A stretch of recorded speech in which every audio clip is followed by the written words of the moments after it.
আমার চাষী ভাই মনকে খুশি খবর, যেতে খুশি খবর আছে সেতে দুঃখর খবর भी আছে।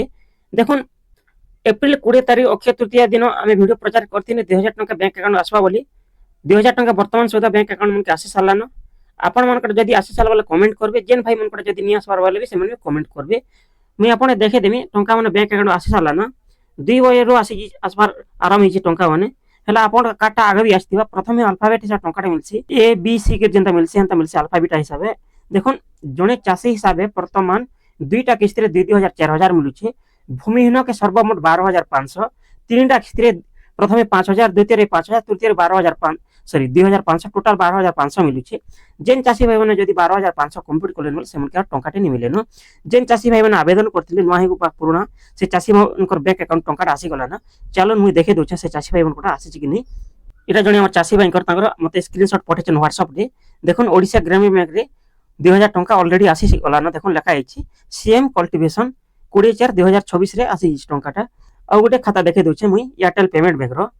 এটা ବି দেখুন এয়ারটেল পেমেন্ট ব্যাংক রে সমান ঢঙ্গরে 2,000 টঙ্কা ସେ ବ୍ୟାଙ୍କ ଆକାଉଣ୍ଟ ବି ଆସିଗଲା। ସିଏମ୍ କଲ୍ଟିଭେସନ 2,000 ଟଙ୍କା ଆମର ଯେନ୍ ରବି ଋତୁରେ ଖତ ସାର ଘିନବା ଲାଗି ଟଙ୍କାଟା ଆସିଛେ।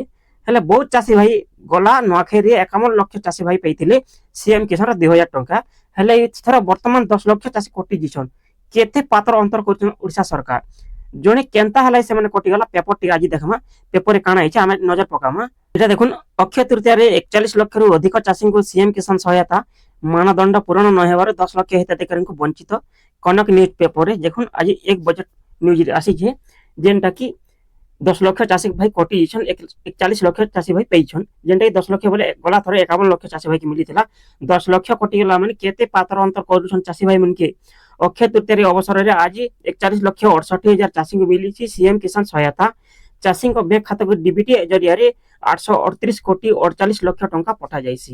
ସେପ୍ଟେମ୍ବର ମାସରେ 51 ଲକ୍ଷ 54 ହଜାର ଚାଷୀଙ୍କୁ ଆର୍ଥିକ ସହାୟତା ଯୋଗାଇ ଦିଆଯାଇଥିଲା। କେତେ ଲୋକ କଟି ଯାଇଛନ୍? 51 ଲକ୍ଷ 54 ହଜାର ଚାଷୀଙ୍କୁ ଆର୍ଥିକ ସହାୟତା ସେପ୍ଟେମ୍ବର ମାସେ ମିଳିଥିଲା ନୂଆଖାଇରେ। ହେଲେ ଆଜି ଯେନ୍ତା ଅକ୍ଷୟ ତୃତୀୟା ଏପ୍ରିଲ 20 ତାରିଖ 41 ଲକ୍ଷ 68 ହଜାର ଚାଷୀକୁ ମିଳିছে। ସେଟା କେତେ କୋଟି ଟଙ୍କା? 838 କୋଟି 48 ଲକ୍ଷ ଟଙ୍କା ଖାଲି ଟ୍ରାନ୍ସଫର କରାଯାଇଛି ଡିବିଟି ମାଧ୍ୟମରେ। ଯେନ୍ ଚାଷୀ ଭାଇ ମାନେ ଡିବିଟି ମାଧ୍ୟମ ଡିବିଟି ଆକ୍ଟିଭ କରଛନ୍ ସେ ସିଧାସଳଖ ସେ ଖାତାକେ ଟଙ୍କାଟା ଯାଇଛି। 68 ହଜାର ଚାଷୀଙ୍କୁ ମିଳିଛି ସିଏମ୍ କିଷାନ ସହାୟତା। ଚାଷୀଙ୍କ ବ୍ୟାଙ୍କ ଖାତାକୁ ଡିବିଟି ଜରିଆରେ 838 କୋଟି 48 ଲକ୍ଷ ଟଙ୍କା ପଠା ସରକାର ଚାଷୀଙ୍କ ବ୍ୟାଙ୍କ ଖାତାକୁ ଡିବିଟି ଜରିଆରେ 838 କୋଟି 48 ଲକ୍ଷ ଟଙ୍କା ପଠାଯାଇଛି। ସରକାର ଗତ ସେପ୍ଟେମ୍ବର ମାସରେ 51 ଲକ୍ଷ 54 ହଜାର ଚାଷୀଙ୍କୁ ଆର୍ଥିକ ସହାୟତା ଯୋଗାଇ ଦିଆଯାଇଥିଲା। କେତେ? 51 ଲକ୍ଷ 54 ହଜାର ଚାଷୀ ପାଇଥିଲେ ଲାଭଟା ନୂଆଖାଇରେ। ହେଲେ ଏଥର 41 ହଜାର 68 ହଜାର ଖାଲି ମାତ୍ର ଟଙ୍କା ପାଇଛନ୍ ବୋଲେ 10 ଲକ୍ଷ ଚାଷୀ କଟି ଯାଇଛନ୍। କେତେ ପାତର ଅନ୍ତର କରିଛନ୍ତି ଓଡ଼ିଶା ସରକାର। ତାପରେ ଦେଖୁন ଲେଖା ହେଇଛି, ଏହାକୁ ନେଇ ମୁଖ୍ୟମନ୍ତ୍ରୀ ପ୍ରତିକ୍ରିୟା ଦେଇ କହିଛନ୍ତି ସିଏମ୍ କିଷାନ ହିତାଧିକାରୀ ଏହା ଆବଶ୍ୟକ ମାନଦଣ୍ଡ ଯେଉଁମାନେ ପୂରଣ କରୁନାହାନ୍ତି ସେମାନଙ୍କୁ ଆର୍ଥିକ ସହାୟତା ବାଦ ଦିଆଯାଇଛି। କୃଷକ ପଞ୍ଜୀକରଣ ଏକକ ମୋବାଇଲ ନମ୍ବର ବ୍ୟାଙ୍କ ଖାତା ସହ ଆଧାର ପଞ୍ଜୀକରଣ ସହ KYC ଅପଡେଟ୍ କରିନାହାନ୍ତି। କେନ୍ମାନେ କଟିଛନ୍? ଯେନ୍ ମାନଙ୍କର mobile number update Nina, bank ଖାତା ସହିତ KYC ନିନା, ଓ ଯେନ୍ ମାନଙ୍କର ତାଙ୍କର ଅଧୁରା ରହିଯାଇଛି ଯେନ୍ ଡକୁମେଣ୍ଟଟା, ଯେନ୍ ଲକିଂ ମାଣ୍ଡାଟୋରି ପାରାମିଟର ସେମାନେ କଟିଛନ୍। ଯେନ୍ ଡିବିଟି ନା ସେମାନେ କଟିଛନ୍। ଲେଖା ହେଇছে ସାଫ ସାଫ ମାନଦଣ୍ଡ ଯେଉଁମାନେ ପୂରଣ କରିନାହାନ୍ତି ସେମାନଙ୍କୁ ଆର୍ଥିକ ସହାୟତା ବାଦ ଦିଆଯାଇଛି। କୃଷକ ପଞ୍ଜୀକରଣ ଏକକ ମୋବାଇଲ ନମ୍ବର ବ୍ୟାଙ୍କ ଖାତା ସହ ଆଧାର ପଞ୍ଜୀକରଣ ସହ KYC ଅପଡେଟ୍ କରିନାହାନ୍ତି ସେମାନଙ୍କୁ ଖାତାକୁ ଟଙ୍କା ଯାଇପାରି ନାହିଁ।